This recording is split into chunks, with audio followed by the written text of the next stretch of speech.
Halo Bapak Ibu yang dikasih Tuhan, Jemaat KPPS Kampung Duri sekalian, ketemu lagi dalam ibadah online di akhir bulan Februari 2022. Senang sekali bisa menyapa Bapak Ibu sekalian di rumah, meskipun kita tidak tatap muka secara langsung, namun saya berharap kita tetap rindu bersekutu dengan Tuhan dan tetap antusias menaikkan puji-pujian yang terbaik bagi Tuhan. Baik Bapak Ibu, pagi hari ini sebelum kita mulai ibadah online kita, saya ajak kita semua menyiapkan hati kita, merendahkan diri di hadapan Tuhan dan bersatu di dalam doa. Maha besar yang kami sembah di dalam nama Tuhan Yesus, pagi hari ini kami menghampiri tahta Tuhan, merendahkan diri di hadapan-Mu. Layakkan dan kuduskan setiap kami untuk menaikkan puji-pujian yang terbaik bagi Tuhan. Ampuni setiap dosa dan kesalahan kami. Biarlah ibadah singkat kami pagi hari ini boleh memberkati kami semua, boleh meneguhkan dan memberikan kami kekuatan baru untuk kami berjalan bersama Tuhan. Kami sangat memerlukan Tuhan di dalam hidup kami. Tuhan Yesus, kami menyerahkan ibadah kami pagi hari ini ke dalam tangan-Mu. Biarlah kiranya kasih dan penyertaan Tuhan senantiasa menyertai kami dimanapun kami berada. Terima kasih Bapa. Di dalam nama Tuhan Yesus kami berdoa dan kami mengucap syukur. Haleluya, amin.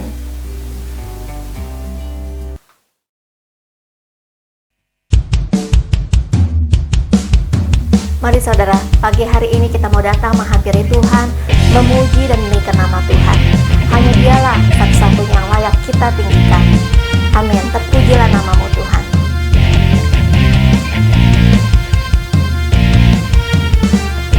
Terpujilah nama-Mu Tuhan, kuat dan penuh kemuliaan. Satu suara kami nyatakan, kebesaran-Mu tetap selamanya. Yes, terpujilah nama-Mu. Terpujilah nama-Mu Tuhan, ajaib dan penuh keagungan. Satu hati kami nyatakan, kerajaan-Mu kekal selamanya. Oh, oh, oh, oh, Engkaulah Raja atas dunia, yang menghancurkan kutuk dan membebaskan jiwa. Kami bersorak, bertepuk tangan. Engkau Tuhan berjaya dan memerintah untuk selamanya. Terpujilah nama-Mu. Terpujilah nama-Mu Tuhan, Yes, amin. ajaib dan penuh keagungan. Satu hati kami nyatakan, kerajaan-Mu kekal selamanya. Oh, oh, oh, oh, Engkaulah Raja atas dunia, yang menghancurkan kutuk dan membebaskan jiwa. Kami bersorak, bertepuk tangan. Engkau Tuhan berjaya dan memerintah untuk. Engkaulah Raja atas dunia, yang menghancurkan kutuk dan membebaskan jiwa. Engkaulah Raja atas dunia, yang menghancurkan kutuk dan membebaskan jiwa. Kami bersorak, bertepuk tangan. Engkau Tuhan berjaya dan memerintah untuk. Engkaulah Raja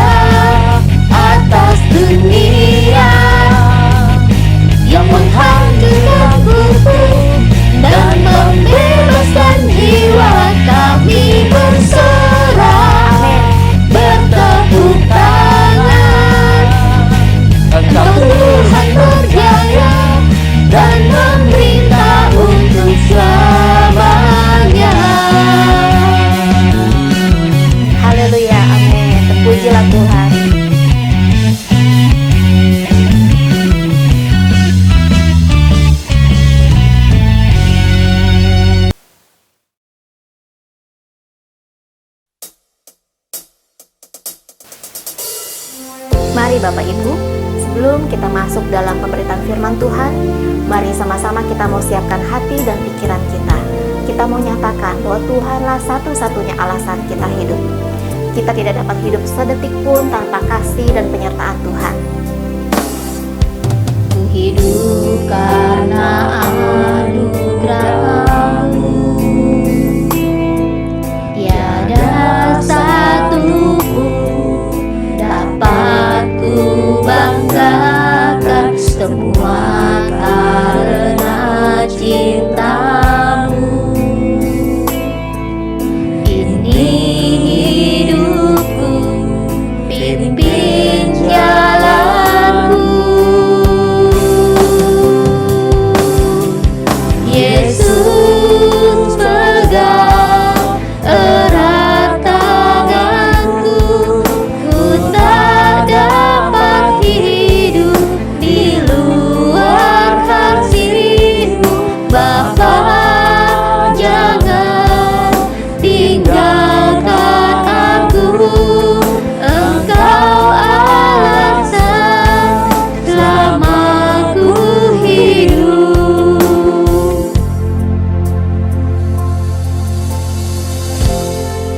Biarlah ini menjadi pengakuan kita bahwa hanya Tuhanlah satu-satunya alasan kita hidup.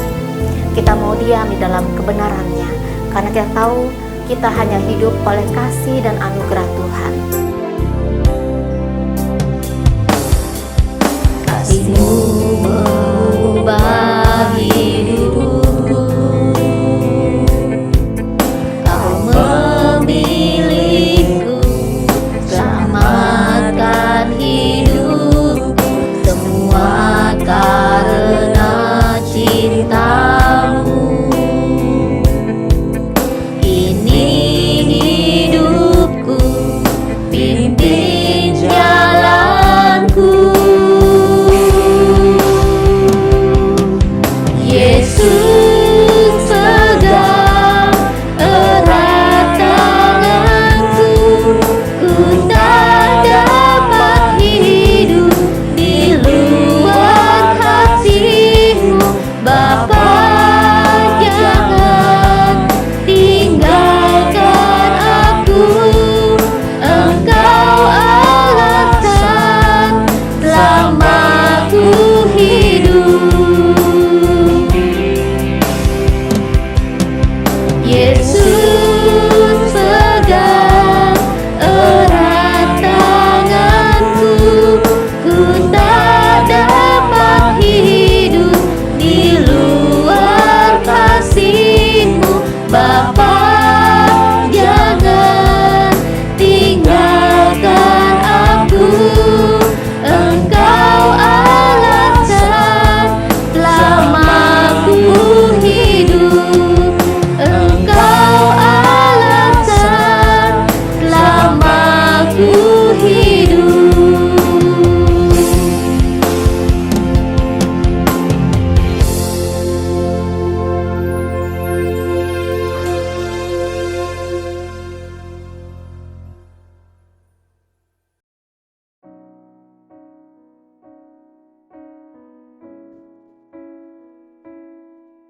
Mari kita berdoa sebelum kita mendengarkan firman Tuhan.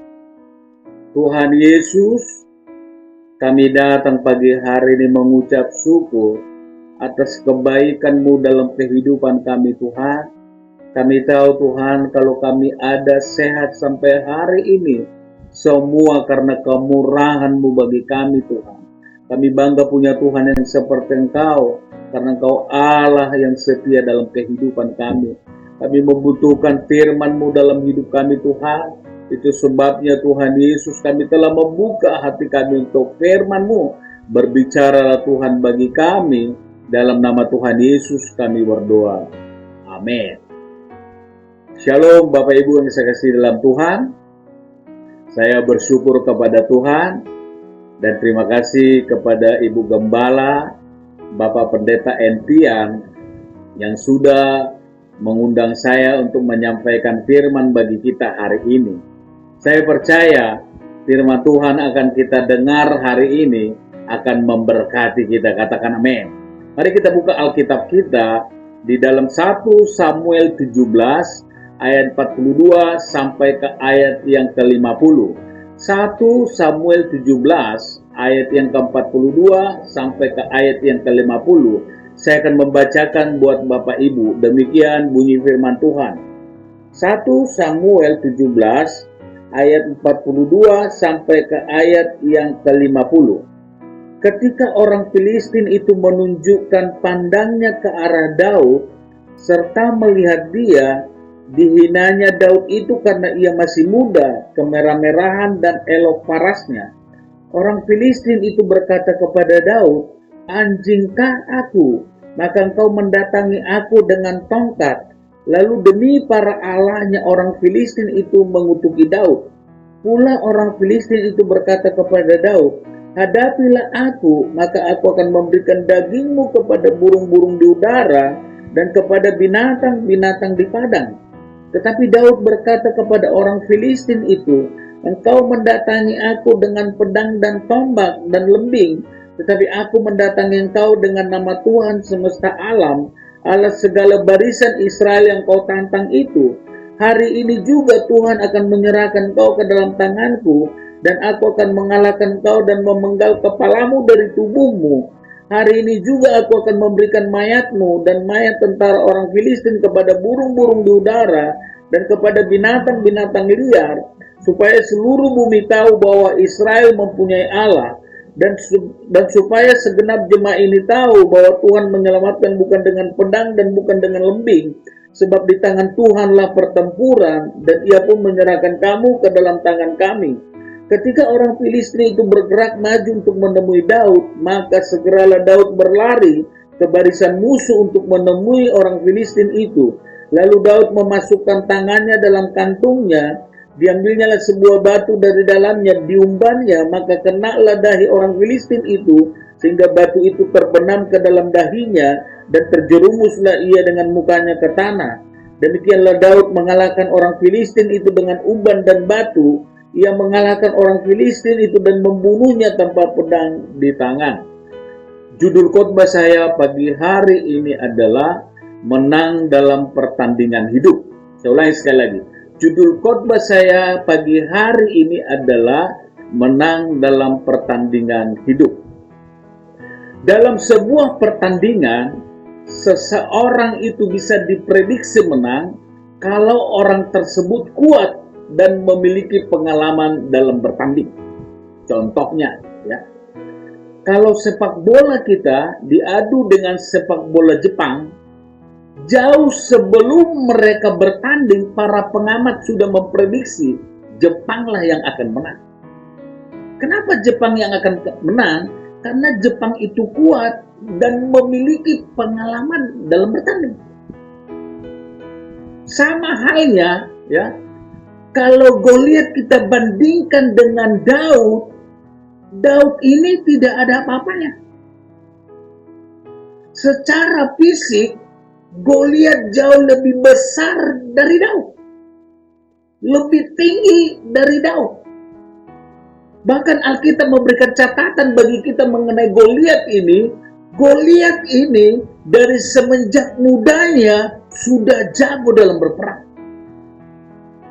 Kemanapun dia berperang selalu mengalahkan musuh-musuhnya. Karena apa? Karena memang Goliat ini orang yang sangat hebat.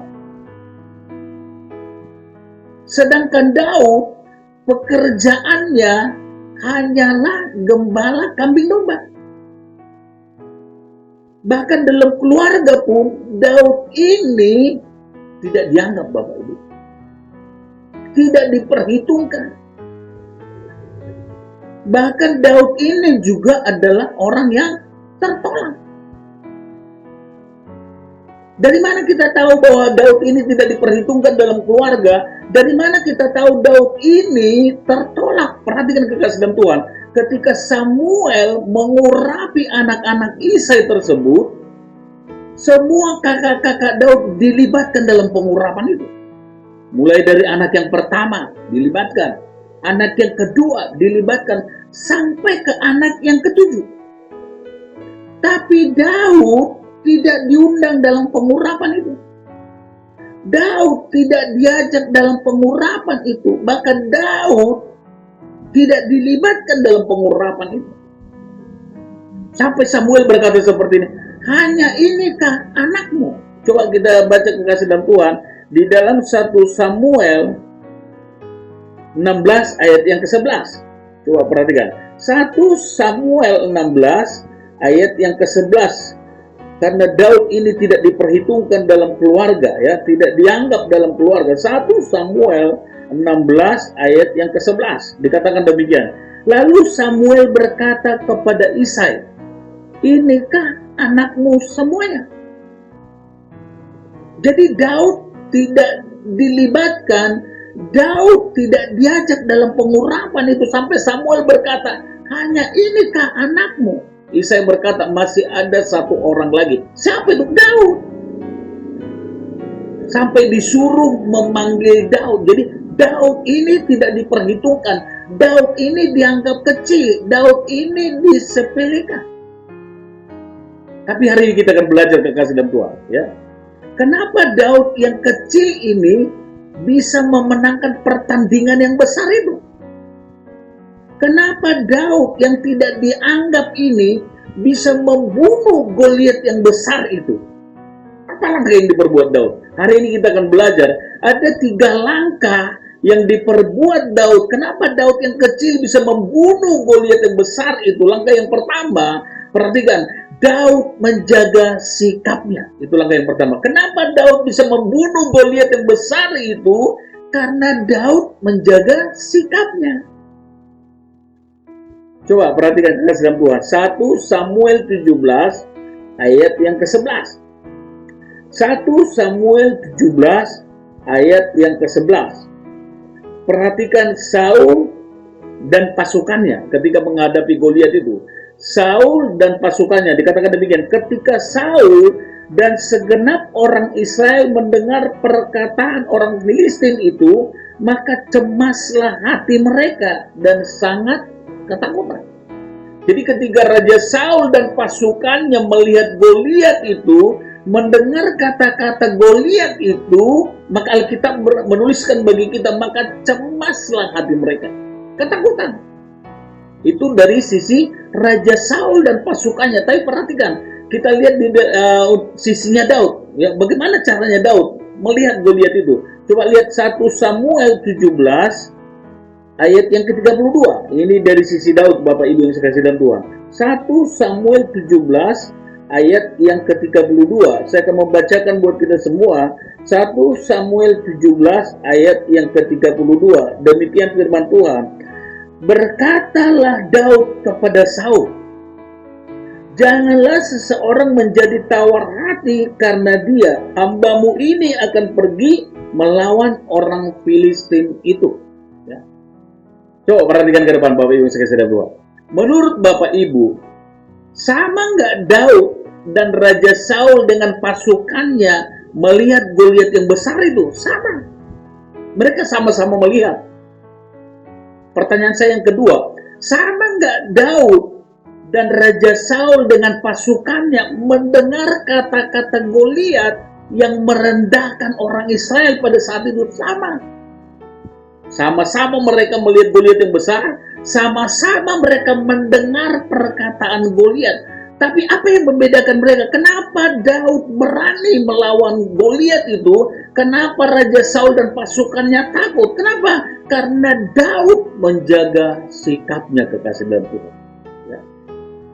Ingat Bapak Ibu, ya, sesulit apapun terjadi di dunia ini, karena sebelum kita alami hari ini, Alkitab sudah menubuatkan bagi kita, maka hari-hari terakhir kata Alkitab akan terjadi masa yang sulit, masa yang sukar. Semua boleh terjadi di dunia ini, tapi pesan saya bagi kita semua yang hadir hari ini, kita harus menjaga sikap kita. Jaga sikap kita. Ya.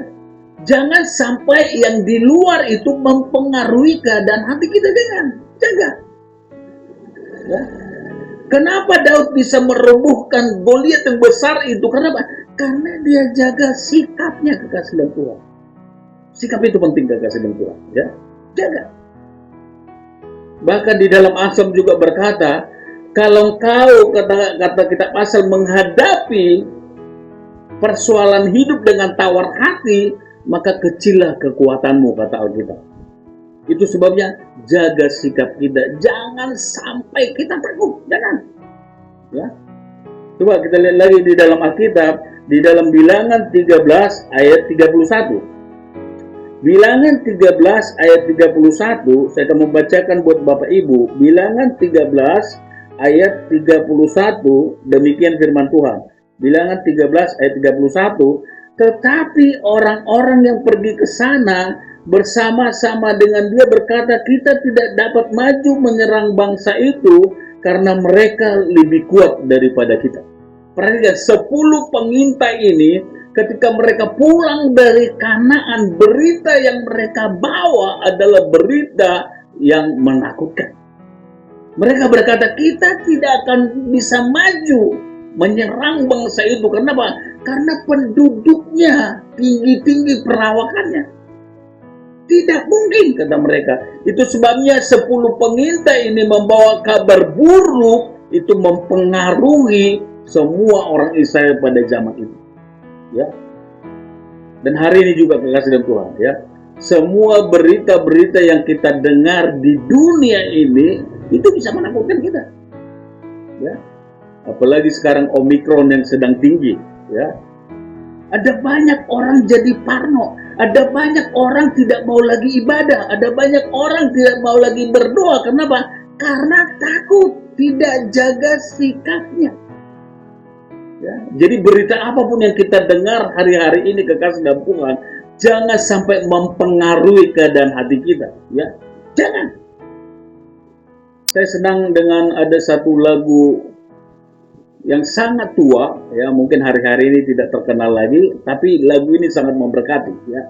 Lagu ini dikatakan demikian, zaman sekarang berjagalah, lihat dunia bergelora, kedengaran sini sana, banyak kabar menggemparkan, berlindunglah dalam sabda Allah. Jadi kabar di dunia ini bisa menakutkan kita, tapi jangan sampai mempengaruhi keadaan hati kita, jangan. Bagaimana caranya supaya sikap kita tetap kuat menghadapi dunia yang sulit ini? Alkitab berkata kepada kita, kita harus rajin merenungkan firman Tuhan. Ya, baca Alkitab tiap hari. Masukkan Alkitab di pikiran kita tiap hari. Supaya apa? Supaya sikap kita kuat menghadapi dunia ini, kekasih dan Tuhan. Ya. Coba kita lihat lagi di dalam Yosua 1 ayat yang ke-9. Yosua 1 ayat yang ke-9. Saya akan membacakan buat Bapak Ibu. Hari ini dikatakan demikian. Yosua 1 ayat yang ke-9. Bukankah telah kuperintahkan kepadamu, kuatkan dan teguhkanlah hatimu, janganlah kecut dan tawar hati, sebab Tuhan Allahmu menyertai engkau kemanapun engkau pergi. Ya. Latar belakang dari ayat ini, setelah Musa meninggal, kepemimpinan sekarang berada di dalam Yosua. Ya. Jadi pergantian kepemimpinan dari Musa ke Yosua.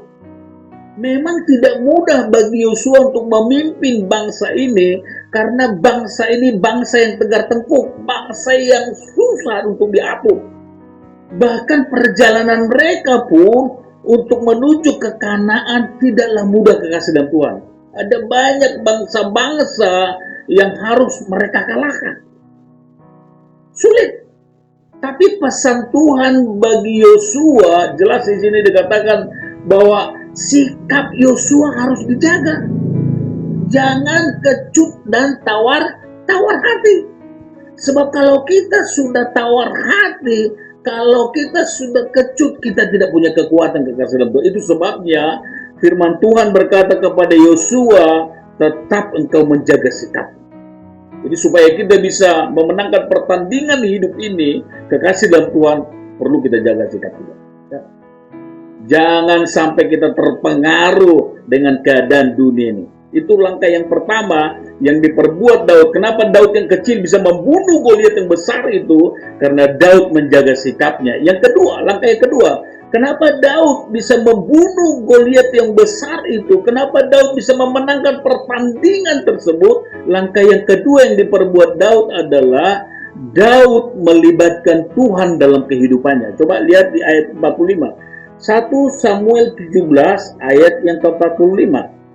1 Samuel 17 ayat yang ke-45. Ini langkah yang kedua yang diperbuat Daud. Saya akan membacakan buat Bapak Ibu. Dikatakan demikian.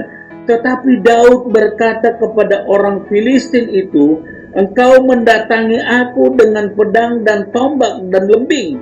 Tetapi aku mendatangi engkau dengan nama Tuhan semesta alam, Allah segala barisan Israel yang kau tantang itu. Jadi langkah yang kedua, kenapa Daud yang kecil ini bisa membunuh Goliat yang besar itu? Kenapa Daud bisa memenangkan pertandingan tersebut? Langkah yang kedua yang diperbuat Daud, Daud melibatkan Tuhan dalam kehidupannya.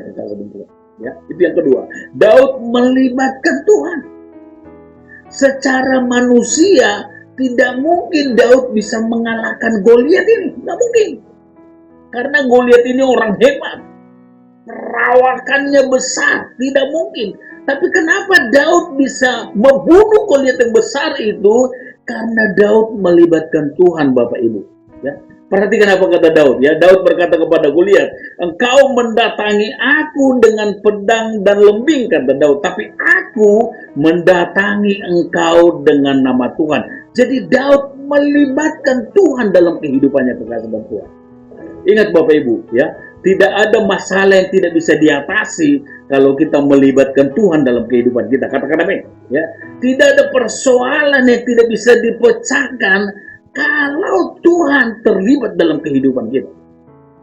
Jadi mulai hari ini jangan fokus kepada dirimu, tapi fokuslah kepada Tuhan.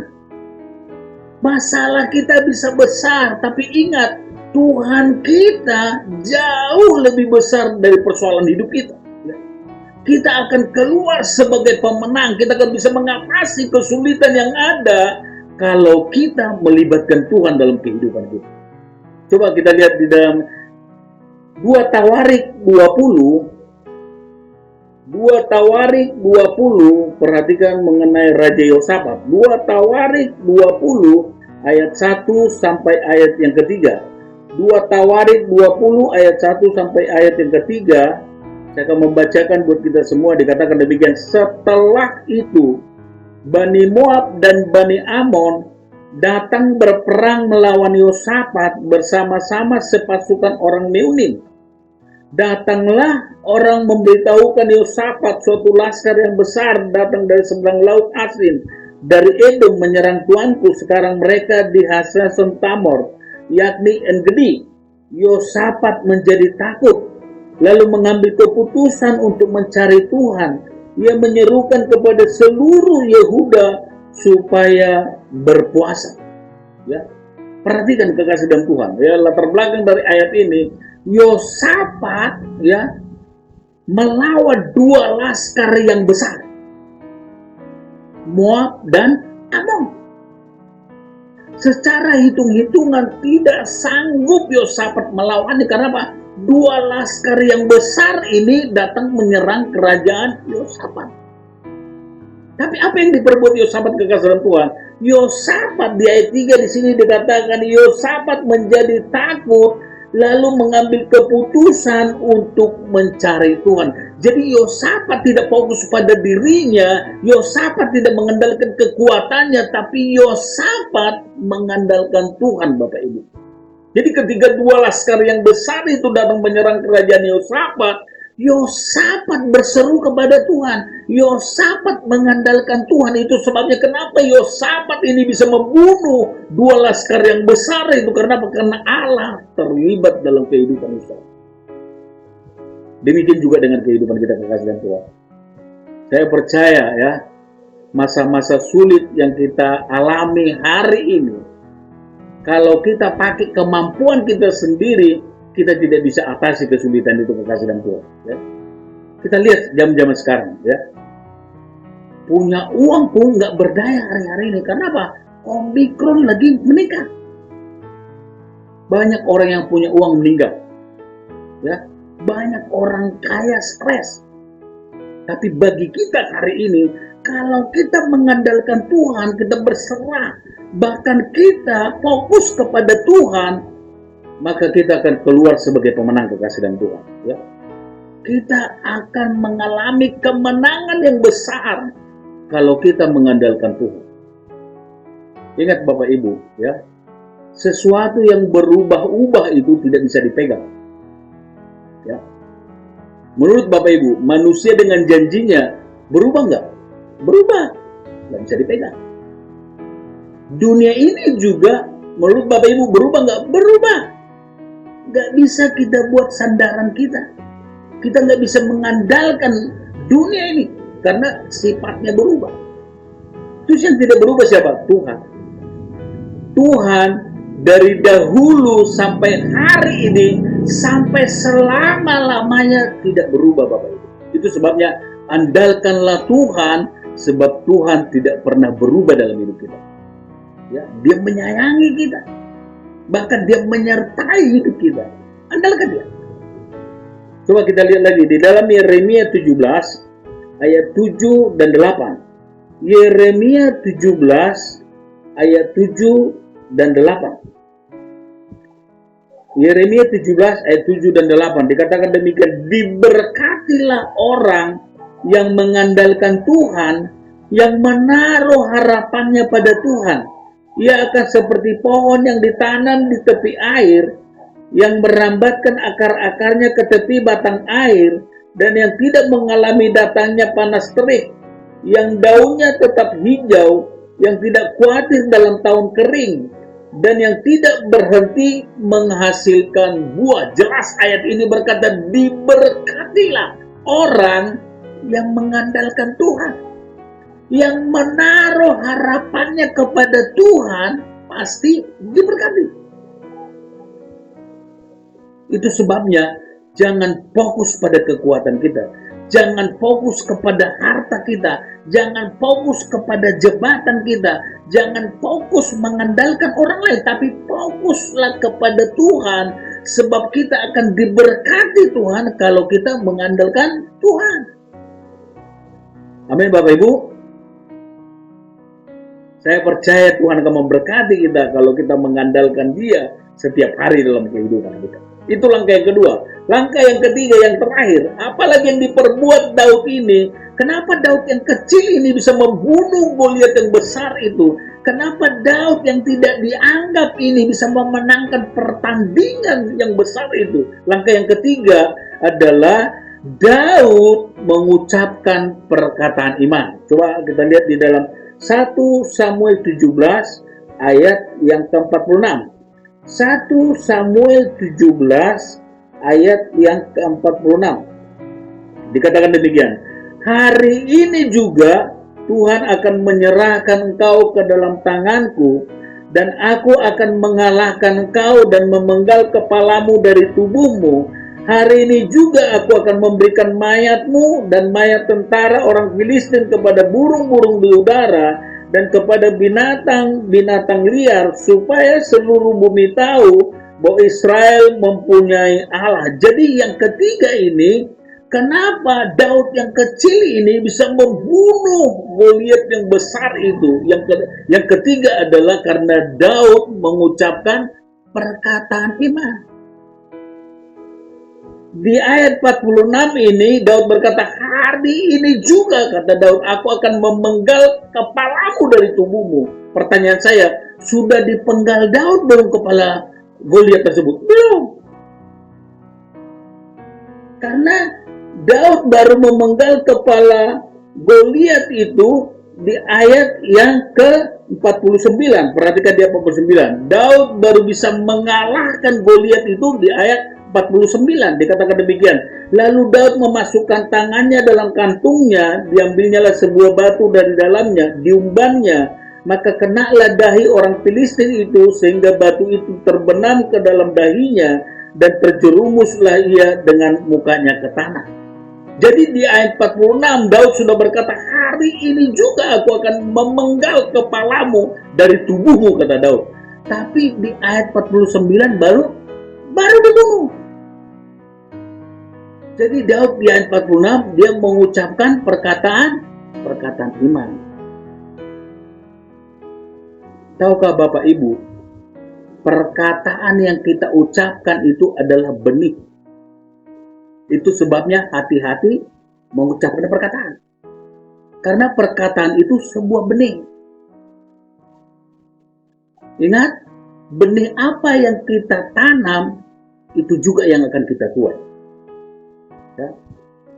Kalau saya menanam duren, pasti saya akan panen duren.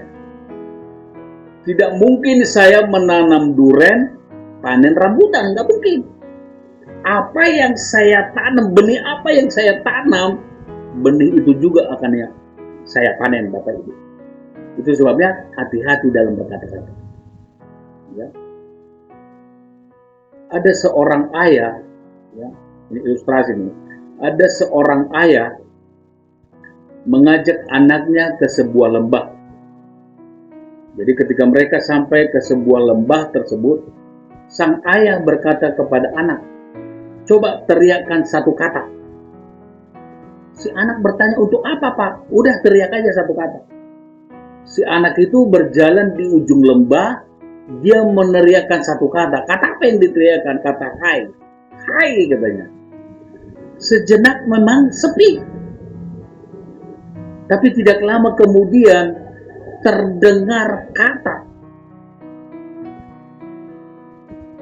Dari lembah tersebut, ya. Kata apa yang terdengar? Kata hai, hai, hai.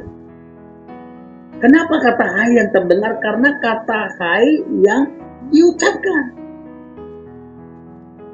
Coba dengar Bapak Ibu yang saksi dalam Tuhan, ya. Kalau hari ini Anda sakit, coba sebutkan begini, saya akan sehat.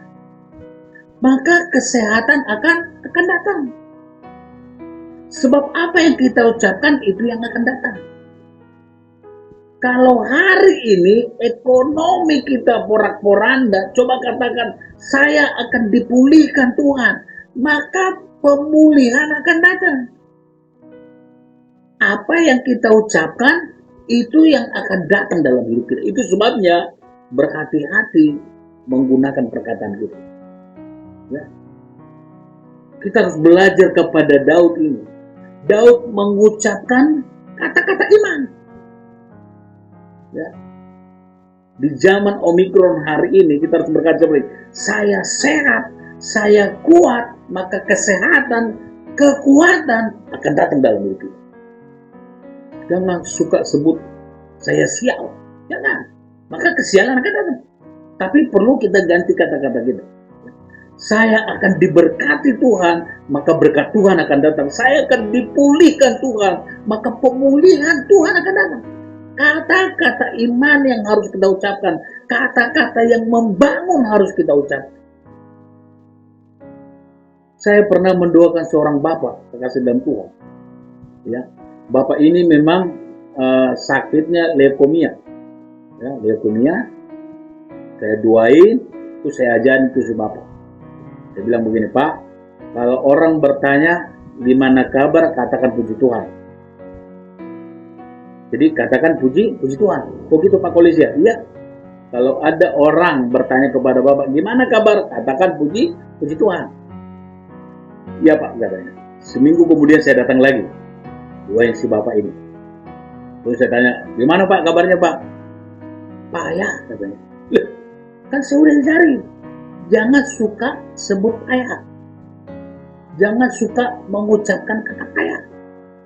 Ucapin aja puji Tuhan. Oke Pak? Iya katanya. Udah saya pulang. Saya seminggu kemudian datang lagi ke rumah si bapak ini. Terus saya sapa dia, shalom Pak, gimana kabar hari ini? Payah. Tahu benar dia kekasih Tuhan. Tidak lama kemudian meninggal si bapak itu. Kenapa? Karena apa yang kita ucapkan itu yang akan datang dalam hidup kita. Itu sebabnya Mari kita belajar menggunakan kata-kata yang baik, ya, kata-kata iman, kata-kata yang membangun. Sama seperti Daud ini, dia ucapkan kata-kata iman, maka kemenangan yang besar terjadi dalam hidupnya. Kenapa? Mengucapkan kata-kata iman. Amin, saudara kekasih Tuhan.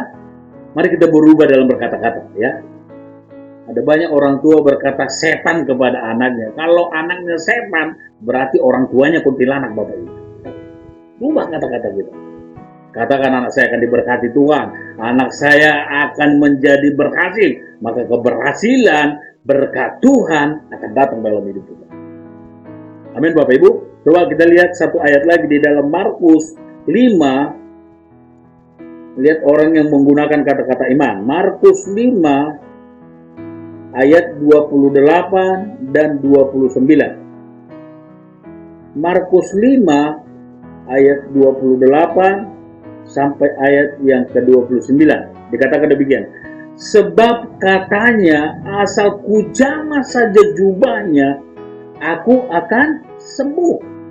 Seketika itu juga berhentilah pendarahan dan ia merasa bahwa badannya sudah sembuh dari penyakitnya. Ya. Latar belakang dari ayat ini di mana perempuan ini 12 tahun mengalami pendarahan. Ya. Dia sudah berobat kemana-mana, bahkan menghabiskan harta bendanya, tapi kesembuhan belum terjadi dalam hidup. Ketika dia mendengar berita tentang Yesus yang luar biasanya dari perempuan ini, dia mengucapkan kata-kata kemenangan, kata-kata iman. Di 28 jelas dikatakan, asal kujamah saja jubahnya, aku akan sembuh.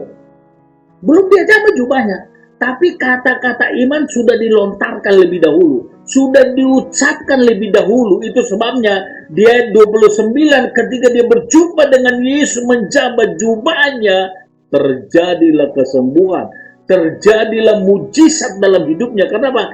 Karena kata-kata iman yang diucapkan. Saya percaya Tuhan akan memberkati rumah tangga kita kalau kata-kata kita berubah. Saya percaya usaha kita akan diberkati Tuhan kalau kata-kata kita yang membangun. Kata-kata kemenangan yang kita ucapkan, maka kemenangan akan datang dalam kehidupan kita. Amin, kekasih dalam Tuhan. Kesimpulan khotbah saya pagi hari ini, ada 3 langkah yang diperbuat Daud. Kenapa Daud yang kecil ini bisa membunuh Goliat yang besar itu? Langkah yang pertama, Daud menjaga sikapnya. Langkah yang kedua, Daud mengandalkan Tuhan dalam hidupnya. Langkah yang ketiga, Daud mengucapkan perkataan iman dalam kehidupannya. Tuhan Yesus memberkati kita semua. Mari kita berdoa. Terima kasih Tuhan Yesus buat firman-Mu yang sudah kami dengar, Tuhan. Kami akan mengalami kemenangan dalam hidup kami kalau kami menjaga sikap kami, Tuhan. Bahkan kalau kami mengandalkan Engkau dalam kehidupan kami, bahkan kami belajar mengucapkan kata-kata iman, kata-kata yang membangun, kata-kata kemenangan yang kami ucapkan, maka Tuhan akan memberkati kami. Memberkati kami semua yang sudah mendengar firman-Mu. Kalau ada di antara kami yang sakit, Tuhan sembuhkan. Yang lemah, Tuhan kuatkan. Yang sudah mundur dari Tuhan, mari curahkan kasih-Mu, supaya mereka berbalik lagi datang kepada Tuhan. Berkati umat-Mu, berkati usaha, pekerjaan, apapun yang mereka perbuat, Engkau berkati menjadi berhasil, Tuhan Yesus. Terima kasih Tuhan, berkati kami semua yang sudah mendengar firman-Mu, memberkati juga Ibu Gembala kami, di masa tuanya Engkau lengkapi kekuatan kesehatan, biar lewat hidupnya banyak jiwa diberkati bagi Tuhan. Memberkati juga Bapak Entian Tuhan, memberkati hamba-Mu, memakai hamba-Mu Tuhan Yesus, supaya lewat kehidupannya banyak jiwa dipulihkan, bahkan banyak jiwa diberkati bagi Tuhan. Berkati gereja-Mu ini Tuhan, dalam nama Tuhan Yesus kami berdoa. Saudara kekasih dalam Tuhan, pulanglah, terimalah kasih karunia berkat dalam kasih Kristus, persekutuan dengan Roh Kudus yang memimpin menyertai kita mulai pagi hari ini sampai Tuhan Yesus datang kedua kali. Dalam nama Tuhan Yesus kami berdoa. Semua kita yang percaya berkata amin. Tuhan Yesus memberkati kita semua. Shalom.